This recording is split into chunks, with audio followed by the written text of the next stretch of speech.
Omicron का नया variant दुनिया भर को परेशान किए हुए है। चाइना के अंदर लगातार तस्वीरें सामने आ रही हैं जो लोगों को खौफजदा करने में लगी हैं। इसको लेकर कल भारत के स्वास्थ्य मंत्री ने भी मीटिंग ली थी, जायजा लिया था, तैयारियों का जायजा लिया था, कोविड-19 की तैयारियों का जायजा लिया था। हमारे साथ इस मुद्दे पर बातचीत करने के लिए डॉक्टर सुशीला कटारिया हैं। मैम, किस तरह से देखती हैं इस वेरिएंट को जो कि लोगों को खौफजदा किए हुआ है? जो BF.7 वेरिएंट है वो ओमिक्रॉन का ही एक सब लीनिएज है। मतलब ओमिक्रॉन में ही थोड़ा बहुत हल्का फुल्का बदलाव के साथ ये BF.7 वेरिएंट बना है। ओमिक्रॉन के कई वेरिएंट्स हैं, जैसे BA.1, 2, 3, 4, 5। तो 5 का सब लीनिएज फिर BF.7, 0.12, 0.14 के हिसाब से है। सो ये जो वेरिएंट है, ये वेरिएंट ऑफ कंसर्न है कि इसकी ट्रांसमिसिबिलिटी है वो ज्यादा है। लेकिन अभी तक का कोई डाटा ऐसा नहीं आया कि इससे रेस्पिरेटरी फेलियर ज्यादा हो रहे हैं या वायरल निमोनिया ज्यादा हो रहे हैं या मोर्टेलिटी ज्यादा हो रही है।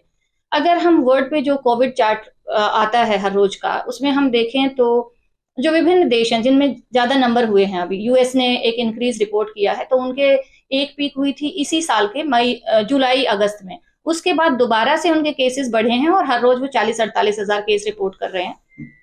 300 से 400 मोर्टेलिटी हर रोज की वो बता रहे हैं, जो 0.1% है, मतलब 1000 पे एक। चाइना ने जो रिपोर्ट किया लगभग 5000 केसेस और 5 डेथ, वो भी 0.1% के आसपास बनती है। और जो सिमिलर देश हैं, जैसे आसपास के देश हैं, कोरिया है, जापान है, सो वहां पर भी मोर्टेलिटी हाई होने के इंसिडेंट्स नहीं आए। हर एक को डर ये रहता है कि चाइना से ही इसकी शुरुआत हुई, कहीं ये दोबारा, वो कहते हैं कि डीजा वो पहले वाली कहानी फिर दोबारा तो नहीं घूम के आ रही है। सो इसी बात का डर हर एक को रहता है कि चाइना ने जितना बताया उतना सत्य है या नहीं है। अगर चाइना और ट्रांसपेरेंसी रखे अपनी इंफॉर्मेशन में, WHO भी बहुत एक्टिव रोल प्ले करे और कहे कि हाँ जो रिपोर्टेड है वही सिचुएशन है, सो आई थिंक लोगों को रीअश्योरिंग लगेगा। और हमारी अवस्था और चाइना की अवस्था तो डेफिनेटली भिन्न है। लोगों को कितनी एहतियात बरतने की जरूरत है मैम इसको लेकर? देखिए, पैनिक होना नहीं चाहिए और इंसान को हमेशा केयरफुल रहना चाहिए। हम पुरानी अपनी चीजों से जो सीख लें और उसको हम अपने जनजीवन में अमल में लाएं तो वो सही रहता है। कुछ चीजें होती हैं जैसे जो गुड एटिकेट्स होती हैं, चाहे ओमिक्रॉन हो या ना हो, कोविड हो या ना हो, हम कहते हैं कि हमेशा हाथ धो के खाना खाना चाहिए। वैसी ही एक आदत है क्राउडेड प्लेसेस में मास्क पहनना, हॉस्पिटल एरियाज में मास्क पहनना और कफिंग एटिकेट्स का पालन करना। ये हमेशा हमें इस बात की गांठ बांध लेनी चाहिए कि ये एक अच्छा बिहेवियर है।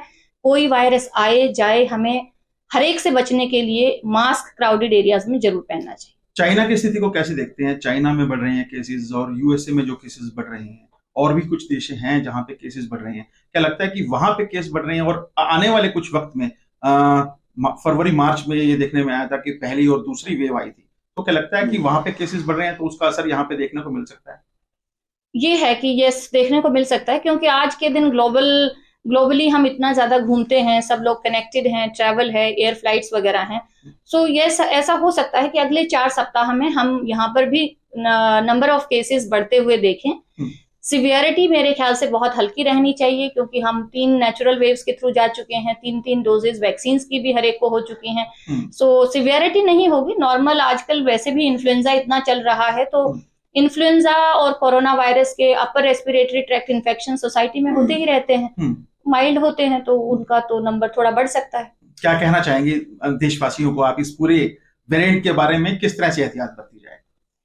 एहतियात में हर एक को यही रिक्वेस्ट करना चाहूंगी कि जनरल गुड हैबिट्स को हमेशा पालन करें, हाथ धोएं और मास्क पहन के रखें क्राउडेड एरियाज में, अननेसेसरी क्राउडेड एरियाज में ना जाएं और पैनिक बिल्कुल भी नहीं करें। अपना अच्छा ख्याल रखें, स्वस्थ रहें और मस्त रहें। शुक्रिया मैम। तो ये हमारे साथ डॉक्टर सुशीला कटारिया थी। इनका कहना है कि आने वाले कुछ दिनों में आपको लग सकता है कि केसेस बढ़ेंगे, लेकिन घबराने की बात नहीं है। जिस तरह से कोविड-19 का हमने सामना किया था पहली और दूसरी लहर में खास तौर पर, उसके बाद जिस तरह से हमने वैक्सीनेशन को बढ़ावा दिया था, तमाम वो चीजें की थी जिससे कि कोविड की चेन को हमने ब्रेक किया था, वो सब एहतियात बरतने की जरूरत है, जिसमें मास्क जो है वो काफी महत्वपूर्ण रोल अदा कर सकता है। कैमरामैन जितेंद्र शर्मा के साथ नीरज वशिष्ठ, गुरुग्राम, हरियाणा तक।